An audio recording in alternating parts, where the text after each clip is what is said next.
Next question from the audience then this evening is from Bill Lucy. Do you think the recent uprisings and protests in the Middle East mean Britain need to rethink their foreign policies? Well, the Middle East is going through a monumental change, but what effect will this have on Britain's foreign policy? Casper Melville.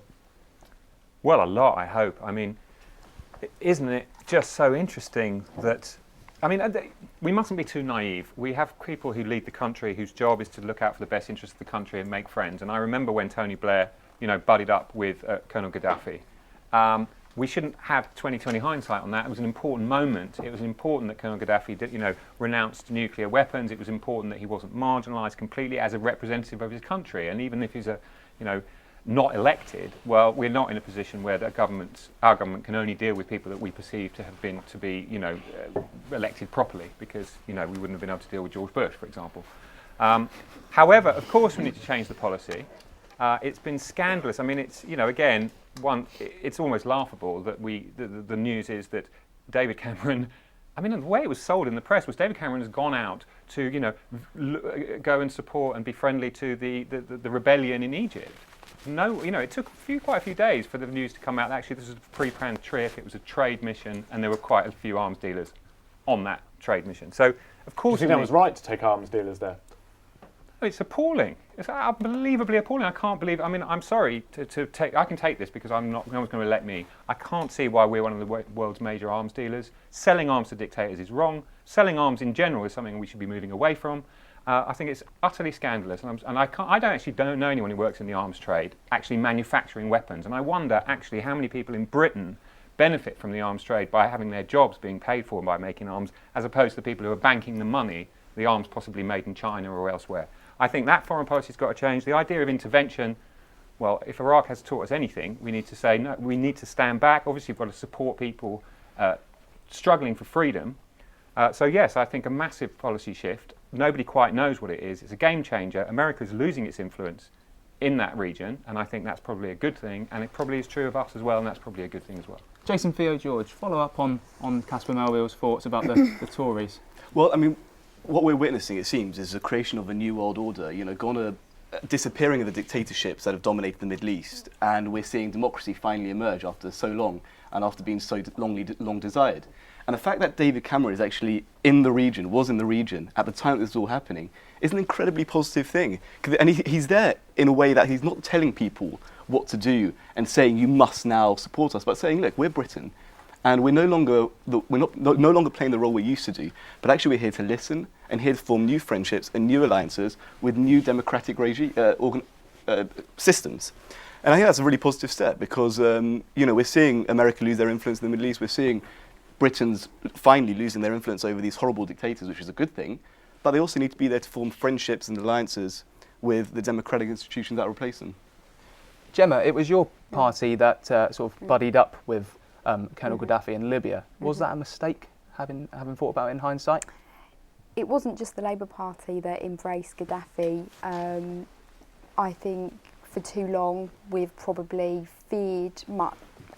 We've had a greater fear of Islamic extremism in these countries than we have of a fear of these dictators hurting their own people. So the bigger, wider fear has always been our own personal security, and we've always looked to these dictators as holding back what could possibly be, basically terrorist republics. So whether that was kind of the right or wrong or imbalance, we should have got the balance a bit better. That ultimately was the reasoning, was sort of total fear of intervening too much in these places with dictators. I think you've got in a situation now where under the Labour government we had Iraq and Afghanistan, and you've got into a situation where now we're thinking about should we go into Libya or how can we intervene in Libya? But because of Iraq and Afghanistan, we're getting into a position where liberal interventionism is no longer seen as possible because of public opinion.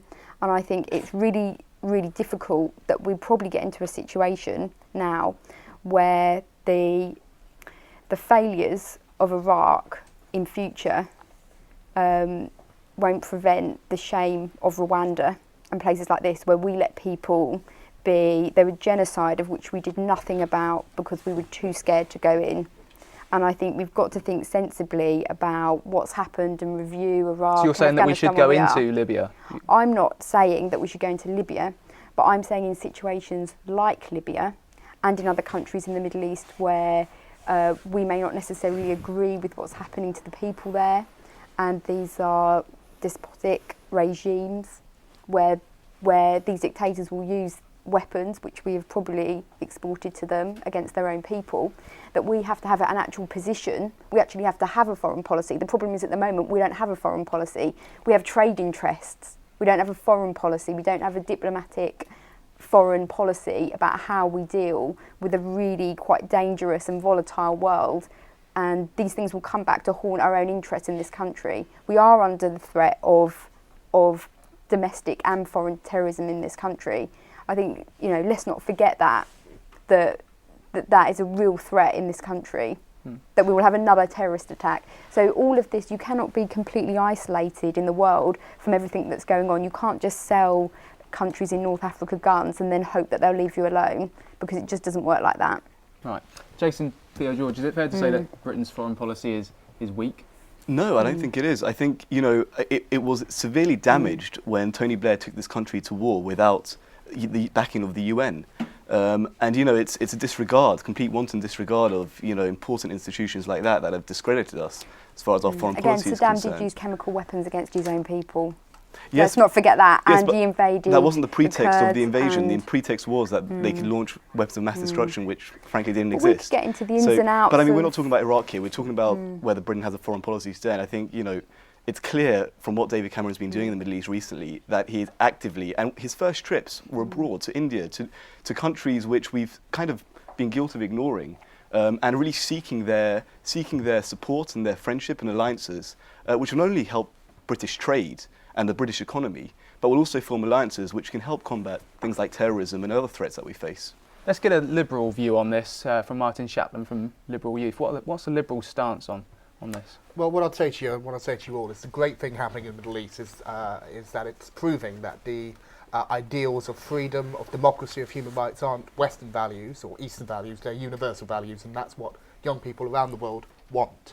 And that's something that I think previous governments, and possibly even this one, have completely ignored. It's caught them by surprise. There was a theory in foreign policy that the Middle East couldn't somehow handle democracy, and we had to thrust it upon them, which led to the disastrous intervention in 2003. I think if we are to intervene in situations like this, Libya is a good case at the moment, where a dictator is killing his own people. He's trying to start a civil war. He tried to send a 130 armoured column to an eastern city today, and it was repulsed by the demonstrators. That is a situation where we should be installing a no-fly zone, sending in peacekeepers with the UN, not Iraq in 2003. The time for intervention in Iraq was when Iraq invaded Kuwait. That was repulsed, and then Saddam Hussein started gassing his own people, and we lost the moral high ground at that point.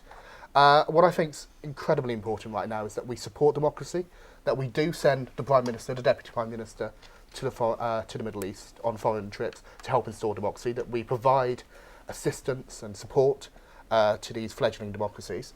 What I think was a bit of a gaffe was sending arms traders. I mean, countries have the right to defend themselves.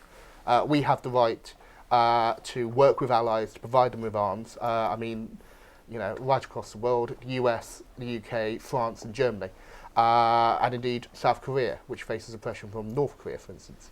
But I think it's the wrong time to be sending arms dealers to the Middle East just after a revolution. I think that sends a bad signal, I'm afraid. Okay. Well, thank you all for your thoughts on that one.